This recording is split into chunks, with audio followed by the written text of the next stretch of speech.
Aleluia. Abra sua Bíblia novamente, onde paramos no domingo passado, quem lembra? Tem gente que guardou, né? Livro de Ruth, por favor. Enquanto você vai abrindo, quero só avisar que ao final desse culto eu vou estar ali autografando os livros. O livro é um excelente presente para este final de ano e ele vai abençoar muita gente. Para o pessoal corporativo, chefe, pessoal da empresa, sua equipe de trabalho, seus colaboradores, 10 chaves para uma liderança extraordinária. Os princípios da liderança de Jesus, que fazem há 2000 anos sua igreja avançar de maneira inquestionável e vai abençoar muito a tua vida com as estratégias de Jesus para promover liderança. Amém? Retratos da Graça, um livro inspirador para mudança de vida, assim como a vida de Ruth encontrou sob o manto da graça de Boaz, também nós encontramos sobre o manto da graça de Jesus, seu cuidado, seu amor e sua bênção sobre nós. O livro que você deve ler antes deste ano terminar, O Limite do Choro, virar a página, avançar para o novo e experimentar o extraordinário. Quantos podem dizer amém? E um presente de Deus para nós, Promessas de Deus, um devocional diário completo, com objetivo, começo, meio e fim, uma sequência de estudos sobre a promessa de Deus. Uma pequena leitura diária, uma pequena porção diária, fazendo um depósito em você, para um ano repleto das promessas de Deus. Receber, meditar e confiar. É assim que lidamos com a palavra e com as promessas que Deus tem. Está ali, a gente vai estar autografando ao final, fazendo uma dedicatória bonita para você, lá na vila, assim que terminar. Amém? Então você corre lá, que a gente vai avançar. Quantos podem dar glória a Deus aqui? Deixe-me falar sobre o livro de Ruth. Amém? Abre lá a sua Bíblia. Já deixa posicionado ali no capítulo de número 2. Deixa posicionado ali no capítulo de número 2. Por favor. Por favor. Amém. Ruth, capítulo de número 2.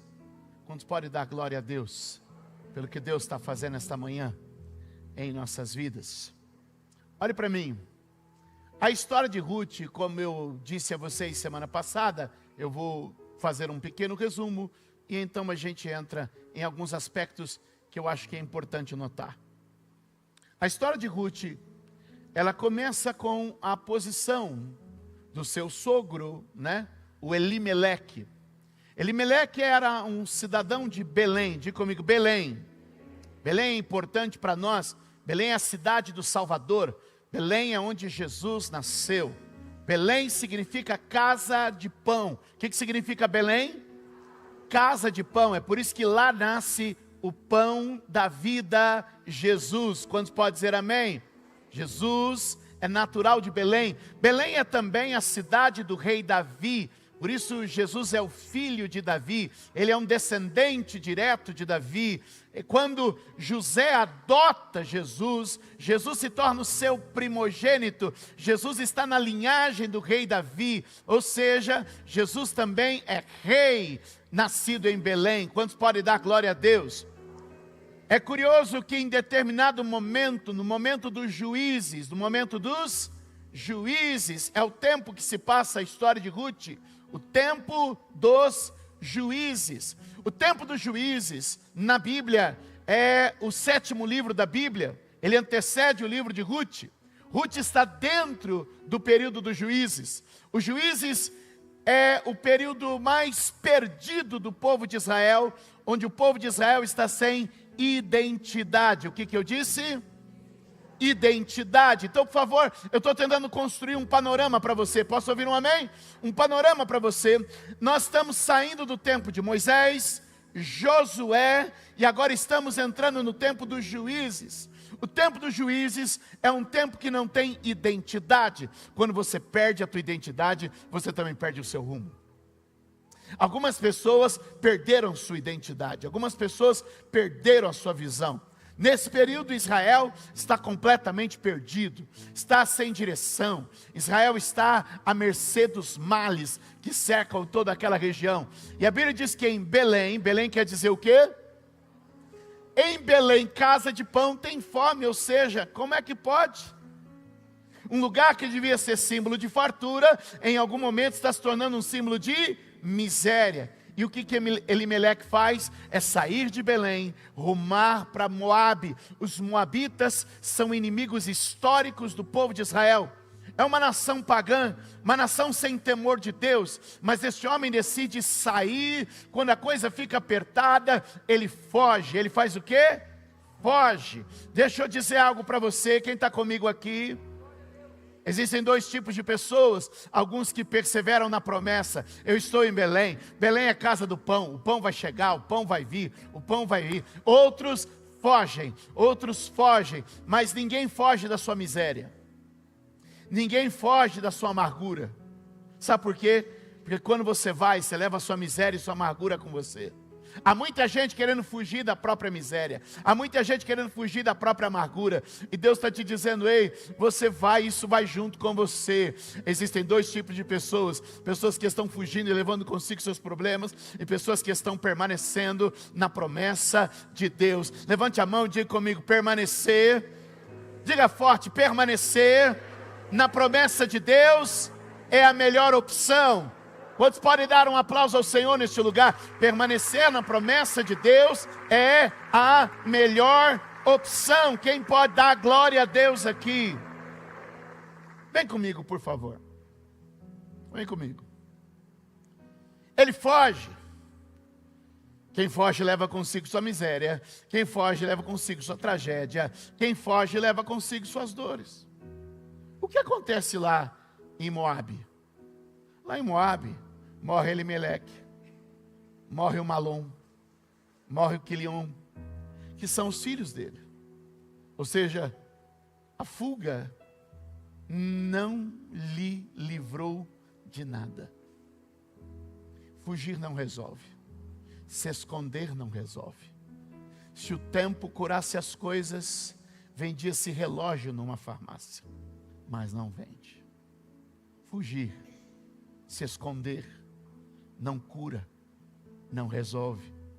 Permanecer na promessa de Deus vale a pena.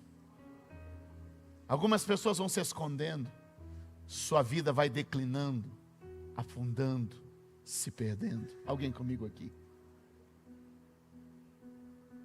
E quando está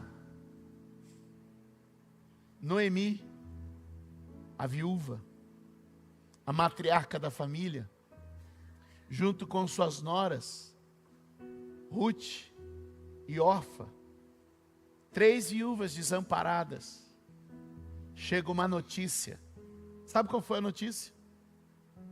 Deus deu pão ao povo de Belém.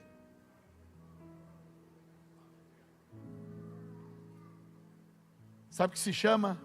Óbvio. Óbvio. Aconteceu o que tinha que acontecer. Aconteceu como era para acontecer. Na casa do pão, Deus deu. Qual a novidade? Agora ela está numa terra estranha, em uma condição de miséria, mas lá na terra, onde ela devia ter permanecido, o que aconteceu? O que era óbvio que ia acontecer. Deus abriu janelas dos céus, Deus enviou sua misericórdia, Deus manifestou o seu cuidado. Segura na mão de alguém e diga, galera, assim, ó, a partir de hoje chega de fugir. Permanecer na promessa é a melhor opção. Alguém pode dar glória a Deus aqui neste lugar? Alguém pode celebrar ao Senhor aqui neste lugar?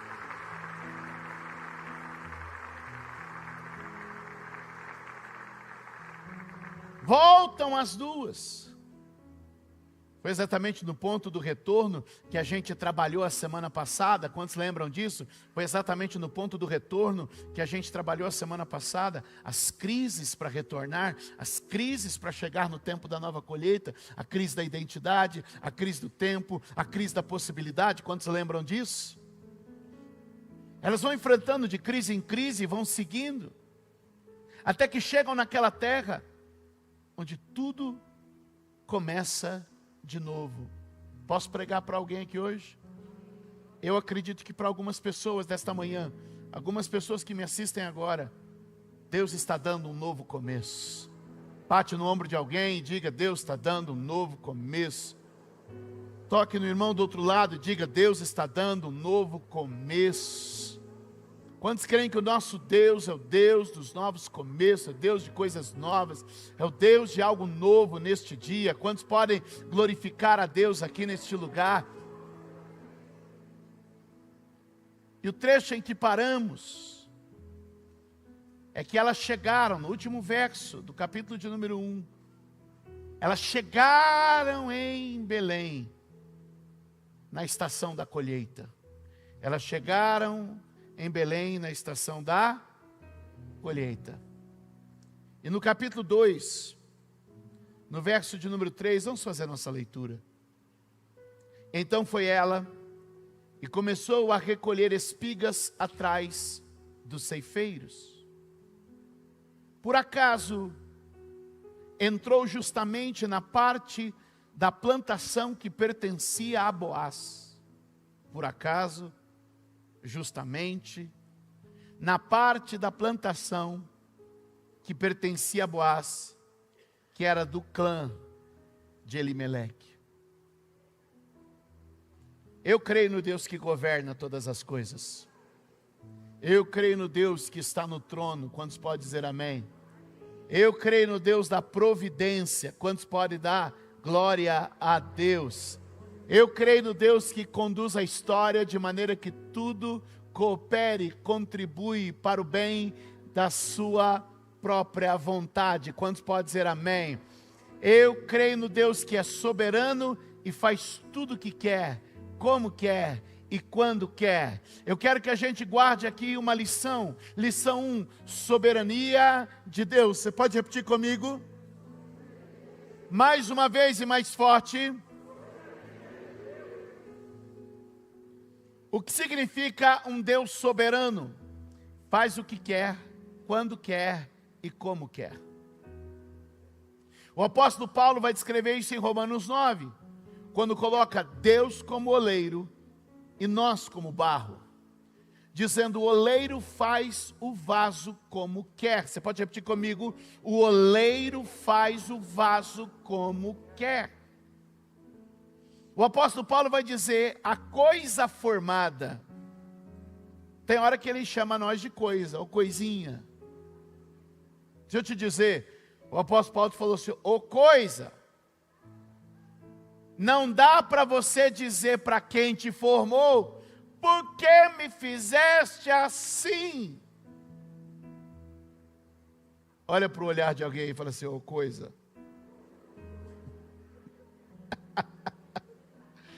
Eu vi um marido que olhou para a esposa e falou assim: eu vou falar não.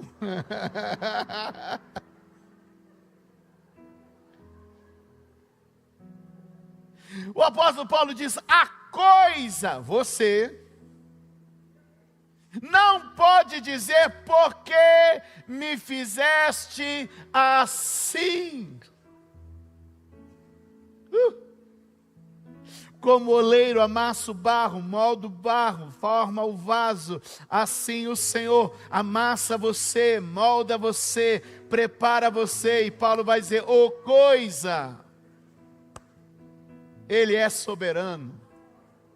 Eu creio em um Deus soberano. Quantos podem dizer amém? Eu creio em um Deus soberano. Quantos podem dar glória a Deus? Eu creio num Deus que está moldando a minha vida segundo o teu propósito. Eu creio num Deus que foi me buscar no mundo perdido e me trouxe para a sua casa. Eu creio num Deus que escolheu e separou a minha família para servi-lo. Eu creio em um Deus que me ama. Eu creio em um Deus que sonhou o melhor sonho para mim, e o sonho dele não vai ser frustrado. Quantos pode dizer amém? Ela entrou no lugar certo, na hora certa, porque existe a soberania de Deus. Diga comigo: eu me entrego completamente à soberania de Deus. Verso de número 4, naquele exato momento, lugar certo, hora certa, pessoa certa. Você pode repetir comigo? Lugar certo, hora certa, pessoa certa. É Deus compondo as coisas para que tudo coopere. Quantos podem dizer amém? É Deus guiando a vida para que tudo coopere.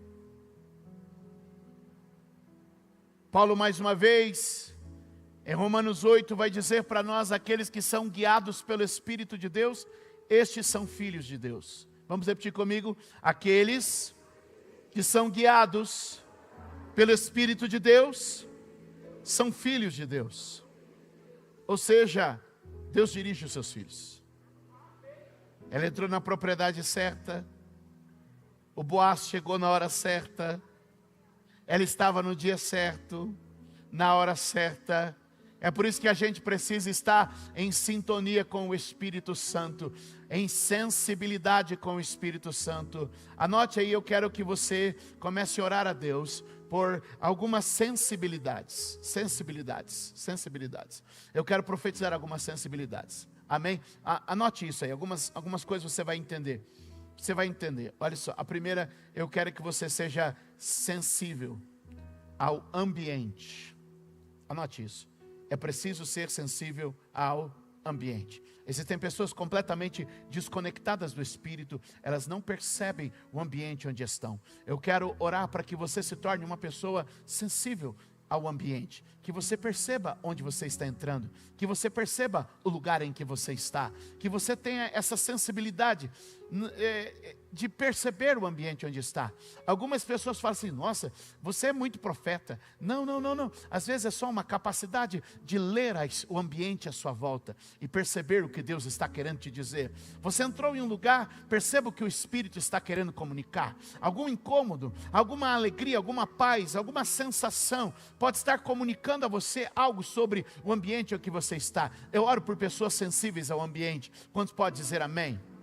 O segundo, eu quero que você se torne uma pessoa sensível à voz do Espírito. A voz do Espírito. Muitas vezes você vai ouvir a voz de Deus. Você vai ouvir Deus falando. Deus está falando por uma pessoa, Deus está falando por um texto, Deus está falando em uma situação. Eu quero que você se torne sensível à voz do Espírito. Então eu quero que você se torne sensível à atmosfera, ambiente. Eu quero que você se torne sensível à voz. Deus sempre está falando, nós nem sempre estamos ouvindo. Posso ouvir um amém? Terceiro, eu quero que você se torne sensível à sabedoria do Espírito. Tem hora que você vai saber. E eu venho te perguntando: como é que você sabe? Eu só sei que sei. Esse saber não é explicável. Esse saber não foi aprendido. É alguma coisa que você falou assim: eu sei que foi. Eu sei o que é. E alguém vai dizer assim: mas como é que você sabe? Não sei, só sei que sei. E geralmente, como há pouco, Romanos 9, Paulo nos chamou de coisa, a gente também paga na mesma moeda, porque ele diz: aí uma coisa, eu senti uma coisa, eu ouvi uma coisa, eu sei de uma coisa, é uma coisa. Deixa eu te dizer, essa coisa se chama Espírito Santo. Olha, sensibilidade, hein? Sensibilidade. A sensibilidade da atmosfera, a sensibilidade dos ouvidos, a sensibilidade do saber, do conhecer. Só sei que sei. E quarto, a sensibilidade do olhar. Você é capaz de olhar para uma situação e ver o que ninguém viu. Enxergar o que ninguém está enxergando. A minha oração hoje é que você se torne sensível ao ambiente, sensível à voz, sensível ao conhecimento, sensível à visão que o Espírito Santo trouxe para que você esteja no lugar certo, na hora certa, com a pessoa certa, para viver o propósito de Deus. Existe um Deus querendo tornar esta igreja sensível, sensível, sensível, sensível a Ele. Ela nem sabia o que estava acontecendo, e às vezes vai ser assim, você só vai seguir aquela intuição, você só vai seguir aquele sentimento, você só vai seguir, porque você está tão sensível ao Espírito Santo, você está tão debaixo da nuvem de Deus, você está tão debaixo da coluna de fogo, que você está apenas sendo guiado por Ele. Se alguém é filho de Deus, é guiado pelo Espírito de Deus. Quantos podem dizer amém? Levante a mão e diga: eu oro, para que esta sensibilidade venha sobre a minha vida. Quantos podem aplaudir ao Senhor neste lugar? Quantos podem dar glória a Deus aqui hoje? Quantos podem celebrar ao Senhor aqui hoje?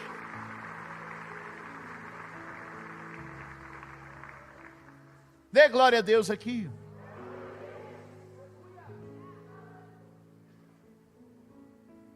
Ruth agora está no lugar certo, na hora certa, diante da pessoa certa.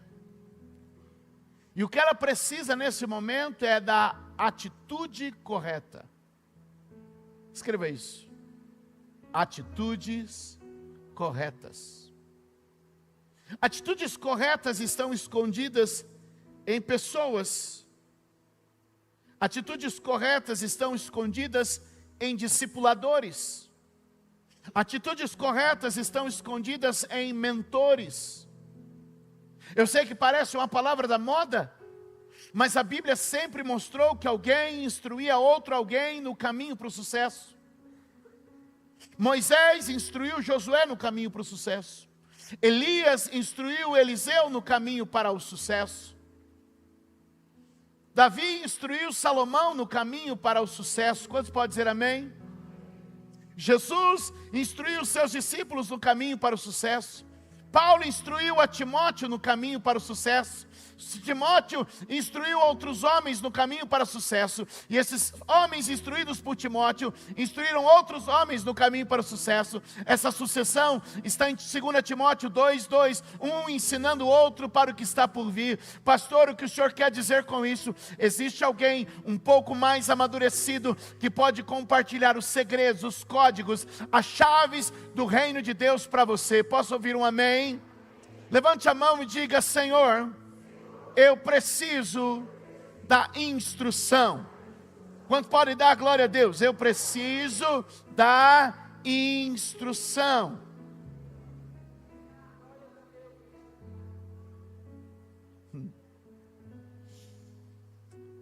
Ruth tem Noemi, sua mentora. Amém? Paulo vai escrever a Tito dizendo o seguinte: diga às irmãs de mais idade que sejam mestras das irmãs mais novas.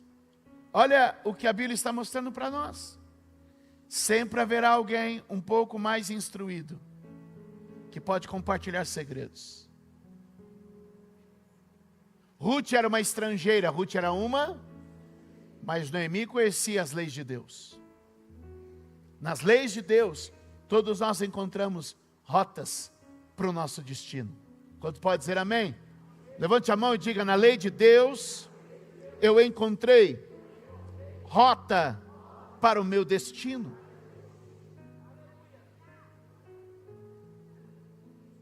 São duas instruções que Noemi dá a Ruth que muda a história dela.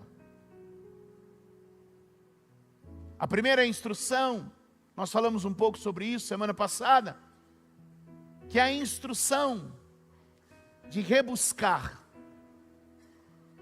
Em Deuteronômio a Bíblia vai dizer que ficaria disponível às pessoas mais pobres uma porção da colheita, ela sabia onde encontrar recursos. Ei, bate na mão de alguém e fala assim: quem conhece a lei de Deus, sabe onde encontrar recursos. Você pode dar um aplauso ao Senhor?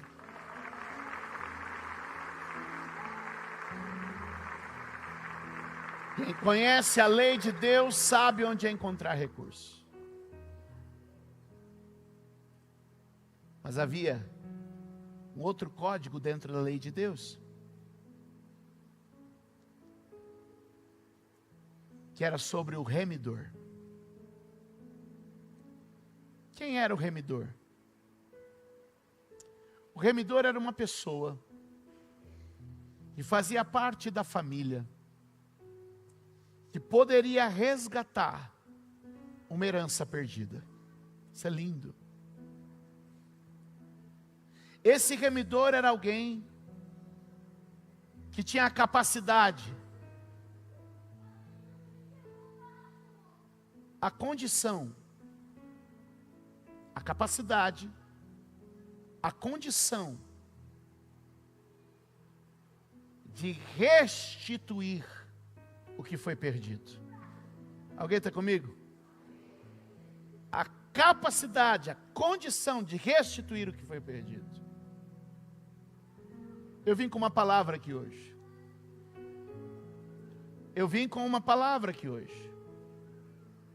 Deus não quer apenas prover o pão de cada dia. Deus quer resgatar coisas que foram perdidas ao longo do tempo. Deus quer resgatar coisas que foram perdidas ao longo do tempo. Deus quer resgatar coisas que foram perdidas ao longo do tempo. Heranças perdidas, posições perdidas, nomes perdidos. Eu quero profetizar sobre você aqui hoje. Dias de restituição estão chegando entre nós nestes dias. Dias de restituição estão vindo em nossa direção nestes dias. E ela vai dar uma direção clara.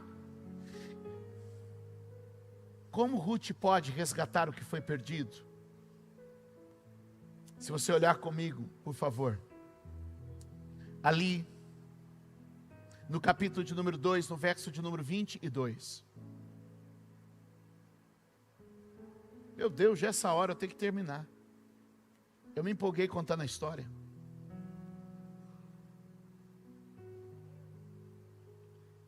Verso de número 22. Olha só. Noemi aconselhou. Amém? Noemi aconselhou sua nora Ruth. É melhor mesmo você ir com as servas dele, minha filha. Noutra lavoura poderão molestá-la. Começa num conselho. Assim Ruth ficou com as servas de Boaz para recolher espigas, até acabarem as colheitas de cevada e de trigo, e continuou morando com sua sogra. Capítulo de número 3, verso de número 1. Certo dia, Noemi, sua sogra, lhe disse: minha filha, tenho que procurar um lar seguro para a sua felicidade. Aleluia. Boaz, senhor das servas com quem você esteve, é nosso parente próximo. Esta noite ele estará limpando a cevada na eira. Lave-se, perfume-se, vista a sua melhor roupa, desça para a eira, mas não deixe que ele perceba você até que tenha comido e bebido. Quando ele for dormir, note bem o lugar em que ele se deitar. Então vá, descubra os pés dele, deite-se, e ele dirá a você o que fazer. Respondeu Ruth: farei tudo o que você está dizendo. Farei tudo o que você está dizendo. Basicamente foram 3 instruções, e eu vou resumi-las para você. Olha, a gente não tem como ler todo o livro. A primeira coisa que ela disse: vá aos pés dele. Vamos repetir comigo? Vá aos pés dele. A primeira instrução, vá aos pés dele. É aos pés de Jesus que tudo começa na minha vida e na sua vida. Vá aos pés dele, é com ele. Era com Boaz que estava a remissão da família de Ruth. É com Jesus que está a remissão da minha família. Quantos podem dizer amém? Pastor, nem sei o que é remissão. É o resgate, é a restauração, é a recuperação de todas as coisas. Alguém pode dizer amém? Qual é a primeira instrução? Vá aos pés dele. Profeticamente, isso vai acontecer em Lucas capítulo 7, verso 38, que diz: e se colocou atrás de Jesus aos seus pés. E se colocou atrás de Jesus aos seus pés. Começou chorando a molhar-lhe os pés com suas lágrimas. Depois os enxugou com os seus cabelos. Beijou, ungiu com perfume. Ao ver isso, o fariseu que havia convidado disse a si mesmo: se este homem fosse profeta, saberia que nele está tocando. E que tipo de mulher é essa? Uma pecadora. Sabe o que acontece? Jesus está vivendo em Lucas capítulo 7, 38 e 39 a seguir. Está vivendo uma mulher pecadora nos seus pés, procurando o resgate da sua vida. Eu e você, pecadores como ela, podemos ir aos pés de Jesus nesta noite. A religião recriminou a mulher que foi aos pés de Jesus. As pessoas poderiam recriminar Ruth a ir aos pés de Boaz. Eu e você podemos ser recriminados, mas eu quero ir aos pés do meu Salvador. Vá para os pés dele, dobre-se aos pés dele, coloque-se aos pés dele.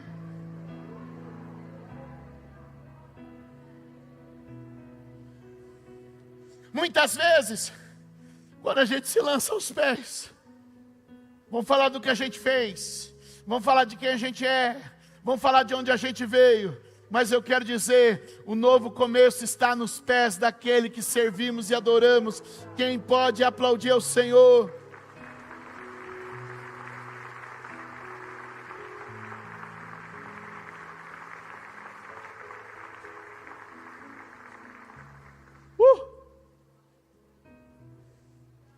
Sabe por que eu sei que eu vou começar um ano novo? Porque eu vou começar nos pés do meu Salvador. Sabe por que eu sei que eu vou começar uma temporada nova? Porque eu vou me jogar nos pés. Quem pode dar glória a Deus? Quem pode dar glória a Deus? A segunda instrução, a primeira, vá aos pés. A segunda é, pegue o manto. Toque no manto. Cubra-se com o manto.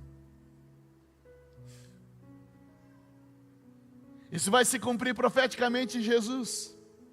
Em Marcos capítulo 5, verso 27, a Bíblia vai dizer: quando ouviu falar de Jesus, chegou-se por trás dele, no meio da multidão, e tocou no seu manto, porque pensava: se eu tão somente tocar em seu manto, ficarei curada. E imediatamente cessou sua hemorragia, sua desgraça, sua vergonha, sua maldição, e ela sentiu em seu corpo que estava livre do seu sofrimento. A segunda instrução, a primeira, vá aos pés, a segunda, pegue no manto. Pegue no manto. Quantos podem dizer amém? Pegue no manto. Quantos podem dar glória a Deus? Quantos podem aplaudir o Senhor aqui, em cima, aqui embaixo?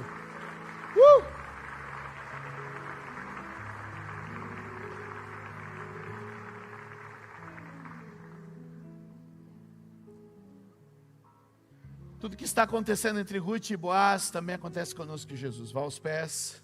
Quem vai aos pés tem sua história mudada.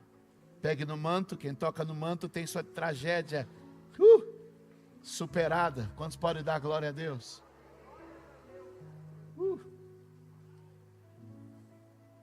E o terceiro conselho que Noemi dá a Ruth é: diga a ele que ele é o seu resgatador.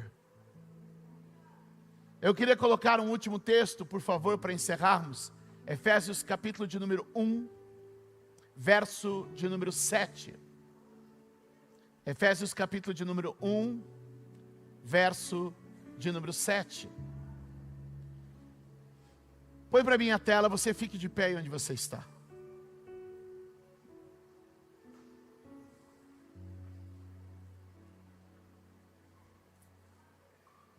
Uau. Alguém pode ir glorificando a Deus neste lugar? Aleluia.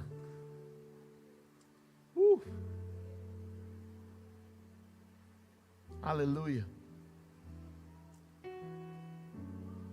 Jesus é o nosso resgatador. Posso ouvir um amém? Quero que você levante a mão e vamos ler esse texto juntos aqui. Receber essa palavra em nome do Senhor. Vamos lá no 3, você vem comigo. Vamos lá, 1, 2, 3. Nele temos a redenção por meio do seu sangue, o perdão dos pecados, e de acordo com as riquezas da graça de Deus. Diga comigo, Boaz resgatou a história de Ruth. Jesus resgatou a minha história. Quantos podem dar um aplauso ao Senhor? Aplaude Ele, aplaude Ele.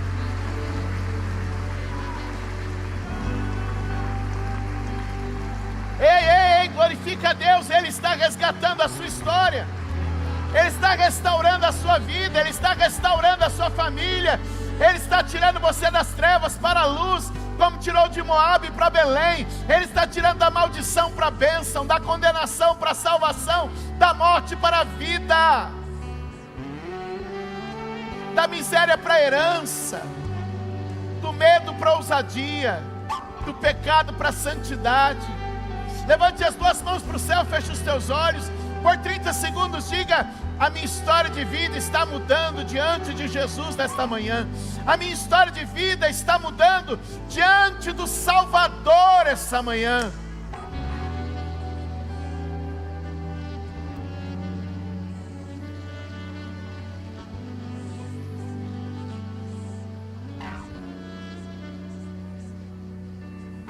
A história de miséria e vergonha está mudando em uma história de honra e vitória. A história de medo e calamidade está se tornando uma história de ousadia e nobreza.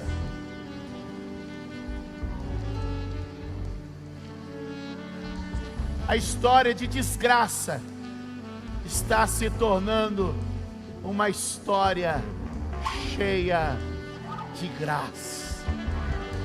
Cheia de graça. Cheia de graça. Aleluia, aleluia, aleluia, aleluia, aleluia. Ore ao Senhor. Muda a minha história hoje, Jesus. Transforma a nossa vida hoje, Jesus. Faz nova todas as coisas hoje, Jesus. Para a glória do Teu nome. Para a glória do Teu nome.